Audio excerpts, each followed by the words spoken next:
ਸਤਿ ਸ਼੍ਰੀ ਅਕਾਲ ਸਾਰੇ ਪਿਆਰੇ ਵਿਦਿਆਰਥੀਆਂ ਦਾ ਅੱਜ ਇਸ channel forever learning primary education ਤੇ ਸਵਾਗਤ ਹੈ।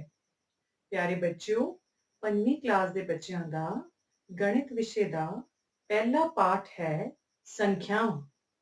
ਜਿਸ ਤਰ੍ਹਾਂ ਕਿ ਆਪਾਂ ਪਹਿਲਾਂ ਗੱਲ ਕੀਤੀ ਹੈ ਕਿ ਸਾਡੇ ਸਕੂਲ ਵਿੱਚ ਦੋਨੋਂ ਮੀਡੀਅਮਸ ਨਾਲ ਪੜ੍ਹਨ ਵਾਲੇ ਬੱਚੇ ਹਨ, ਜਿਵੇਂ ਕਿ ਪੰਜਾਬੀ ਮੀਡੀਅਮ ਵਿੱਚ ਪੜ੍ਹਨ ਵਾਲੇ ਤੇ ਨਾਲ ਹੀ ਉਹ ਬੱਚੇ ਜਿਨ੍ਹਾਂ ਨੇ ਪੰਜਾਬੀ ਤੋਂ ਇੰਗਲਿਸ਼ ਮੀਡੀਅਮ ਆਫ ਕਰ ਲਿਆ ਹੈ। ਬੱਚਿਓ, ਦੋਨਾਂ ਦੀਆਂ ਲੋੜਾਂ ਨੂੰ ਮੁੱਖ ਰੱਖਦੇ ਹੋਏ ਅੱਜ ਅਸੀਂ ਇਸ ਪਾਠ ਦਾ ਪਹਿਲਾ ਅਭਿਆਸ ਕਰਨ ਜਾ ਰਹੇ ਹਾਂ। ਮੈਂ ਸ਼ੁਰੂ ਕਰਾਂਗੀ ਤਾਂ ਨਾਲ ਦੀ ਨਾਲ ਪੰਜਾਬੀ ਔਰ ਇੰਗਲਿਸ਼ ਇਕੱਠੇ ਚੱਲਦੇ ਰਹਿਣਗੇ। ਆਪਾਂ ਸ਼ੁਰੂ ਕਰ ਸਕਦੇ ਹਾਂ। ਚਲੋ ਦੇਖੀਏ ਬੱਚਿਓ, ਪਹਿਲਾਂ ਇਸ ਅਧਿਆਇ ਨੂੰ ਸ਼ੁਰੂ ਕਰਨ ਤੋਂ ਸਾਨੂੰ ਸਭ ਨੂੰ ਆਪਣੇ ਮਨ ਦੇ ਵਿੱਚ ਇੱਕ ਚਿੱਤਰ ਲੈ ਕੇ ਆਉਣਾ ਹੈ ਔਰ ਉਹ ਚਿੱਤਰ ਹੈ ਅਬੈਕਸ ਜਾਂ ਗਿਣਤਾਰੇ ਦਾ। ਤੁਹਾਨੂੰ ਸਭ ਨੂੰ ਪਤਾ ਹੈ ਕਿ ਆਪਣੇ ਸਕੂਲ ਦੇ ਵਿੱਚ ਕਈ ਗਿਣਤਾਰੇ ਮੌਜੂਦ ਹਨ। ਪਿਆਰੇ ਬੱਚਿਓ, ਗਿਣਤਾਰੇ ਉੱਪਰ ਸੰਖਿਆਵਾਂ ਨੂੰ ਬਣਾਉਣਾ ਬਹੁਤ ਹੀ ਸੌਖਾ ਤੇ ਸਰਲ ਹੈ, ਪਰ ਗਿਣਤਾਰੇ ਤੋਂ ਬਿਨਾਂ ਗਿਣਤਾਰੇ ਨੂੰ ਆਪਣੇ ਮਨ ਵਿੱਚ ਸਿਰਫ ਸੋਚ ਕੇ ਹੀ ਉਹਨਾਂ ਸੰਖਿਆਵਾਂ ਨੂੰ ਕਰਨਾ ਹੋਰ ਵੀ ਰੋਚਕ ਹੈ। ਕਿਉਂਕਿ ਅਸੀਂ 5ਵੀਂ ਜਮਾਤ ਦਾ ਪਹਿਲਾ ਅਧਿਆਇ ਕਰ ਰਹੇ ਹਾਂ, ਇਸ ਕਰਕੇ ਕੁਝ ਪਾਠ ਚੌਥੀ ਕਲਾਸ ਦੀ ਦੁਹਰਾਈ ਨਾਲ ਹੀ ਹੋ ਜਾਏਗਾ।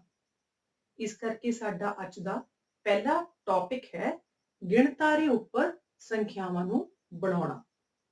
ਬੱਚਿਓ, ਇਸ ਚਿੱਤਰ ਨਾਲ ਤੁਸੀਂ ਬਹੁਤ ਚੰਗੀ ਤਰ੍ਹਾਂ ਵਾਕਿਫ ਹੋ। ਆਪਣੇ ਮਨ ਵਿੱਚ ਲੈ ਕੇ ਆਓ ਕਿ ਤੁਸੀਂ ਇਹ ਚਿੱਤਰ ਕਿੱਥੇ ਦੇਖਿਆ ਹੈ। ਬਿਲਕੁਲ ਸਹੀ, ਇਹ ਚਿੱਤਰ ਹੈ ਤੁਹਾਡੇ ਹੀ ਅਬੈਕਸ ਦਾ। ਬੱਚਿਓ, ਤੁਹਾਨੂੰ ਪਤਾ ਹੈ ਕਿ ਅਬੈਕਸ ਦੇ ਉੱਪਰ ਕਈ ਸਾਰੀ ਤਾਰਨੁਮਾ ਲੰਬੀਆਂ ਲੰਬੀਆਂ ਸੀਖਾਂ ਲੱਗੀਆਂ ਹੁੰਦੀਆਂ ਹਨ।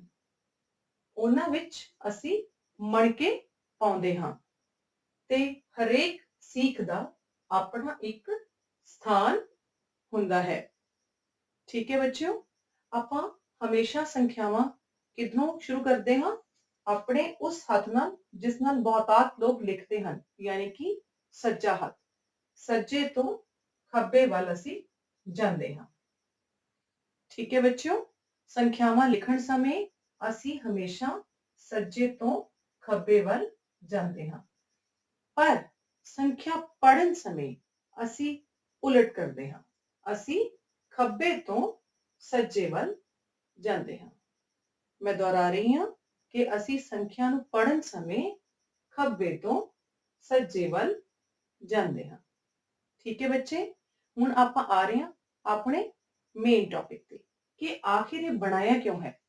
ਬੱਚਿਓ, ਸੰਖਿਆਵਾਂ ਪਾਠ ਦਾ ਪਹਿਲਾ ਅਭਿਆਸ, ਉਸ ਦਾ ਪਹਿਲਾ ਪ੍ਰਸ਼ਨ ਹੈ ਕਿ ਬੱਚੇ ਚਿੱਤਰ ਨੂੰ ਦੇਖ ਕੇ, ਦਿੱਤੇ ਹੋਏ ਮਣਕਿਆਂ ਨੂੰ ਗਿਣ ਕੇ ਖਾਲੀ ਥਾਂ ਵਿੱਚ ਲਿਖਣਗੇ। ਜੋ ਸੰਖਿਆ ਬਣੇਗੀ ਉਸ ਨੂੰ ਉਹ ਪੜ੍ਹਨਗੇ। ਤੁਹਾਨੂੰ ਸਭ ਨੂੰ ਯਾਦ ਹੋਵੇਗਾ ਕਿ ਆਪਾਂ ਪੁਰਾਣੀਆਂ ਪਿਛਲੀਆਂ ਜਮਾਤਾਂ ਦੇ ਵਿੱਚ ਆਮ ਕਰਕੇ 10,000 ਤੱਕ ਦੀ ਸੰਖਿਆ ਕਰਦੇ ਰਹੇ ਹਾਂ।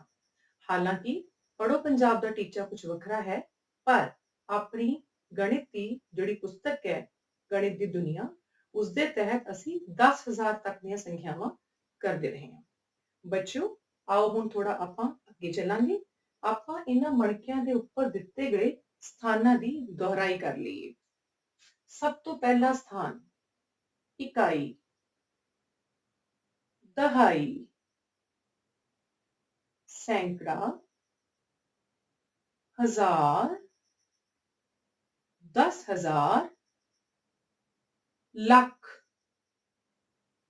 10 ਲੱਖ। ਠੀਕ ਹੈ ਬੇਟਾ, ਦੁਬਾਰਾ ਦੇਖਦੇ ਹਾਂ।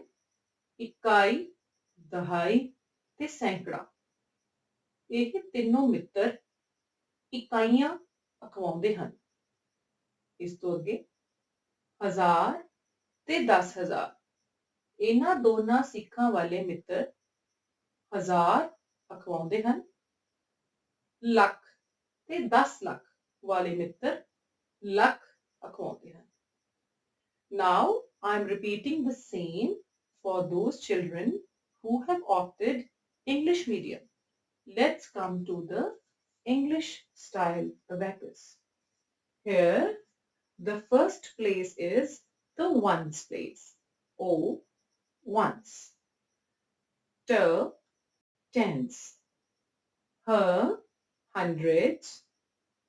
Th, thousands. T, th, 10,000s. L, lakhs. T, l, 10 lakhs. आओ ਆਪਾਂ ਦਿੱਤੇ ਹੋਏ ਮੋਤੀਆਂ ਨੂੰ ਗਿਣ ਕੇ ਸੰਖਿਆ ਬਣਾਈਏ। ਨਾਓ ਸੀ, ਹੁਣ ਦੇਖੀਏ ਕਿੰਨੇ ਮਣਕੇ ਸਾਨੂੰ ਇਕਾਈ ਸਥਾਨ ਤੇ ਨਜ਼ਰ ਆ ਰਹੇ ਹਨ। 1 2 3 4 5। ਪੰਜਾਬੀ ਵਿੱਚ ਦੁਹਰਾਈਏ, 1 2 3 4 5। ਤਾਂ ਆਪਾਂ ਦਿੱਤੇ ਗਏ ਸਥਾਨ ਤੇ ਕਿਹੜਾ ਅੰਕ ਲਿਖ ਦਿਆਂਗੇ? 5। 5। ਆਪਾਂ ਅਗਲੇ ਸਥਾਨ ਵੱਲ ਜਾ ਰਹੇ ਹਾਂ। ਕੀ ਸਾਨੂੰ ਕੋਈ ਮਣਕਾ ਨਜ਼ਰ ਆ ਰਿਹਾ ਹੈ? ਨੋ, ਨਹੀਂ। ਸੋ ਇੱਥੇ ਕਿਹੜਾ ਅੰਕ ਲਿਖਣਾ ਬਣਦਾ ਹੈ? 0। ਨਾਓ ਦ ਨੈਕਸਟ ਪਲੇਸ, ਅਗਲੀ ਜਗ੍ਹਾ ਤੇ ਦੇਖੋ, ਅਗਲੇ ਸਥਾਨ ਤੇ ਸਾਨੂੰ ਕਿੰਨੇ ਮਣਕੇ ਨਜ਼ਰ ਆ ਰਹੇ ਹਨ? 1 2 3। ਲੈਟਸ ਰਾਈਟ, ਆਓ ਲਿਖੀਏ 3।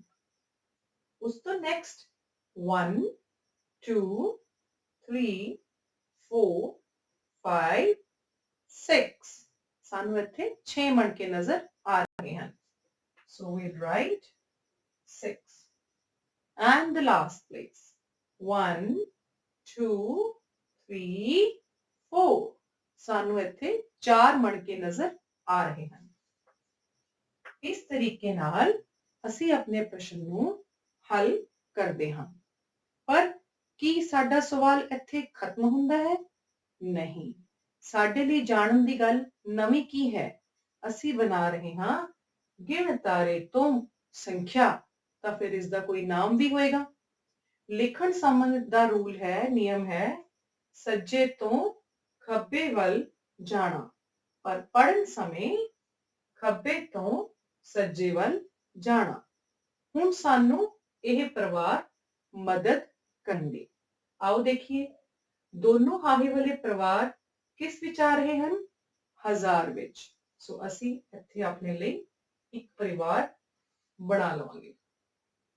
ਉਸ ਤੋਂ ਬਾਅਦ ਆਪਾਂ ਸਭ ਨੇ ਪਹਿਲਾਂ ਹੀ ਸਿੱਖਿਆ ਹੋਇਆ ਹੈ ਕਿ ਇਸ ਪਰਿਵਾਰ ਦੇ 3 ਮੈਂਬਰ ਹਨ, ਜਿਸ ਵਿੱਚ ਇਹ ਸਭ ਤੋਂ ਵੱਡਾ ਹੈ, ਇਸ ਲਈ ਅਸੀਂ ਇੱਥੇ ਕੌਮਾ ਵੀ ਲਗਾ ਲੈਂਦੇ ਹਾਂ। ਕਰੀਏ ਬੇਟਾ ਸ਼ੁਰੂ। ਸਾਡੇ ਕੋਲ ਸੰਖਿਆ ਪ੍ਰਾਪਤ ਹੋਈ ਹੈ 40 and 6, 46, यानी कि 40 ਤੇ 6, 46। 46 ਕੀ ਹੈ? 1000। ਤਾਂ ਸਾਡੇ ਕੋਲ ਸੰਖਿਆ ਹੈ 46,000। 3 100, 5 ਤੋਂ ਬਣਦੀ ਸੰਖਿਆ ਹੈ 46,305। ਰਾਈਟ। ਹੁਣ ਅਸੀਂ ਇਸ ਨੂੰ ਹੀ ਇੰਗਲਿਸ਼ ਵਰਜਨ ਵਿੱਚ ਵੀ ਕਰ ਸਕਦੇ ਹਾਂ। ਉਸੇ ਨੂੰ ਅਗਰ ਆਪਾਂ ਇੱਥੇ ਇਮੇਜਿਨ ਕਰੀਏ, let's see, ones, tens, hundreds, thousand, 10,000. So what do we get? We get number 46 in the thousand family. So we'll say 46 thousands. Next, 3 hundreds and 5. ਮੈਨੂੰ ਪੂਰੀ ਉਮੀਦ ਹੈ ਕਿ ਤੁਹਾਨੂੰ ਸਾਰਿਆਂ ਨੂੰ ਗਿਣ ਤਾਰੇ ਤੇ ਆਪਣੀ ਸੰਖਿਆ ਬਣਾਉਣੀ ਤੇ ਪੜ੍ਹਨੀ ਸਮਝ ਆ ਚੁੱਕੀ ਹੈ। ਸੋ ਕਿਉਂਕਿ ਹੁਣ ਤੁਹਾਨੂੰ ਸਮਝ ਆ ਗਿਆ ਹੈ ਕਿ ਅਸੀਂ ਨੰਬਰ ਤਾਂ ਫਾਰਮ ਕਰ ਲਿਆ, ਯਾਨੀ ਕਿ ਸੰਖਿਆ ਤਾਂ ਬਣਾ ਲਈ, ਬਟ ਅਸੀਂ ਇਹਨੂੰ ਸਿਰਫ ਪੜ੍ਹਿਆ, ਇਹਨੂੰ ਸ਼ਬਦਾਂ ਵਿੱਚ ਅਸੀਂ ਨਹੀਂ ਲਿਖਿਆ। ਤੇ ਤੁਹਾਨੂੰ ਯਾਦ ਹੋਏਗਾ ਕਿ ਆਪਾਂ 4th ਕਲਾਸ ਦੇ ਵਿੱਚ ਇਹ ਸਿੱਖਿਆ ਹੈ ਕਿ ਜਿਹੜਾ ਨੰਬਰ ਸਾਡੇ ਕੋਲ ਬਣਿਆ ਹੈ, ਅਸੀਂ ਉਹਨੂੰ ਵਰਡਸ 'ਚ ਕਿਵੇਂ ਲਿਖ ਸਕਦੇ ਹਾਂ, ਯਾਨੀ ਕਿ ਉਸਦਾ ਪੰਜਾਬੀ ਰੂਪਾਂਤਰਣ, ਪੰਜਾਬੀ ਸ਼ਬਦਾਂ ਦਾ ਇਸਤੇਮਾਲ ਕਰਕੇ ਉਹਨੂੰ ਲਿਖਣਾ ਹੈ, ਉਹਨੂੰ ਕਹਿੰਦੇ ਹਨ ਸ਼ਬਦਾਂ ਵਿੱਚ ਲਿਖੋ। ਇੰਗਲਿਸ਼ ਮੀਡੀਅਮ ਵਾਲੇ ਬੱਚੇ ਕਹਿੰਦੇ ਹਨ write in words, write. So we will now write in words, ਆਪਾਂ ਹੁਣ ਸ਼ਬਦਾਂ ਵਿੱਚ ਲਿਖਾਂਗੇ। ਕਿਉਂਕਿ ਸਾਡੀ ਸੰਖਿਆ 46,000 ਹੈ, ਅਸੀਂ ਲਿਖਿਆ 46,305, ਰਾਈਟ। ਇਨ ਇੰਗਲਿਸ਼ 46 ਨੂੰ ਕੀ ਕਹਿੰਦੇ ਆ? 46 46 46,305, ਰਾਈਟ ਬੇਟਾ। ਮੈਮ ਤੇ ਮਿਸਟੇਕ ਹੋਈ ਸੀਗੀ, ਮੈਮ ਨੇ 6 ਨਹੀਂ ਪਾਇਆ, ਮੈਮ ਮਿਸ ਕਰ ਗਏ ਹੈ ਨਾ। ਸੋ ਦੇਖੋ ਹੁਣ ਰਿਪੀਟ ਕਰ ਰਹੇ ਹਾਂ ਆਪਾਂ ਇੰਗਲਿਸ਼ ਚ 46,305। ਹੁਣ ਤੁਹਾਡੇ ਲਈ ਇੱਕ ਹੋਰ ਗੱਲ, ਸਵਾਲ ਦੇਖਣ ਨੂੰ ਐਵੇਂ ਲੱਗਦਾ ਹੈ ਕਿ ਅਸੀਂ ਸਿਰਫ ਗਿਣਤਾਰੇ ਦੀ ਸੰਖਿਆ ਲਿਖਣੀ ਸਿੱਖੀ ਹੈ। ਨੋ, ਆਪਾਂ ਇਹਦੇ ਵਿੱਚ 3 ਥਿੰਗਸ ਸਿੱਖੀਆਂ। 3 1 ਕੀ ਸਿੱਖਿਆ ਕਿ ਨੰਬਰ ਬਣਿਆ ਕੀ ਹੈ। This is the first thing we have learned ਕਿ which number is formed. What about the second thing that we have learned? We have learned to write its name. ਸਾਨੂੰ ਉਹਦਾ ਪੰਜਾਬੀ ਵਿੱਚ ਤੇ ਇੰਗਲਿਸ਼ ਵਿੱਚ ਨੰਬਰ ਨੇਮ ਲਿਖਣਾ ਵੀ ਆਇਆ ਹੈ। And what about the last thing? ਤੀਸਰੀ ਚੀਜ਼ ਕੀ ਹੈ? ਆਪਾਂ ਇਹ ਵੀ ਤਾਂ ਸਿੱਖਿਆ ਕਿ ਉਹ ਨੰਬਰ, ਉਹ ਡਿਜਿਟ ਵਾਈਜ਼ ਉਹ ਨੰਬਰ ਦੇ ਵਿੱਚ ਕਿਹੜੀ ਪਲੇਸ ਤੇ ਬੈਠਾ ਹੈ। ਤੁਹਾਨੂੰ ਸਥਾਨਕ ਮੁੱਲ ਸ਼ਬਦ ਯਾਦ ਹੈ? ਸਥਾਨਕ ਮੁੱਲ, ਸਥਾਨ ਤੇ ਬੈਠਿਆ ਹੋਇਆ ਮੁੱਲ, ਕਿ ਅਗਰ ਕੋਈ ਚੀਜ਼ ਇੱਕ ਵਾਲੇ ਨੰਬਰ ਤੇ ਬੈਠੀ ਹੈ ਤਾਂ ਉਹਦੀ ਉਨੀ ਹੀ ਵੈਲਿਊ ਹੈ, ਉਨਾ ਹੀ ਮੁੱਲ ਹੈ ਉਹਦਾ। ਠੀਕ ਹੈ, ਦੇਖੋ ਅਗਰ 3 ਇੱਥੇ ਬੈਠਾ ਹੈ, ਉਹ ਕਿਹੜੀ ਪਲੇਸ ਤੇ ਹੈ? 100s place. ਠੀਕ ਹੈ, ਤਾਂ ਇਹਦਾ ਮਤਲਬ ਉਹਦਾ ਸਥਾਨਕ ਮੁੱਲ ਲਿਖਣਾ ਵੀ ਸਾਨੂੰ ਆਇਆ ਹੈ। ਸੋ ਇਸ ਗਿਣਤਾਰੇ ਤੋਂ we have basically learned 3 things together. First, the number. Second, its name. And lastly, the place value. Right?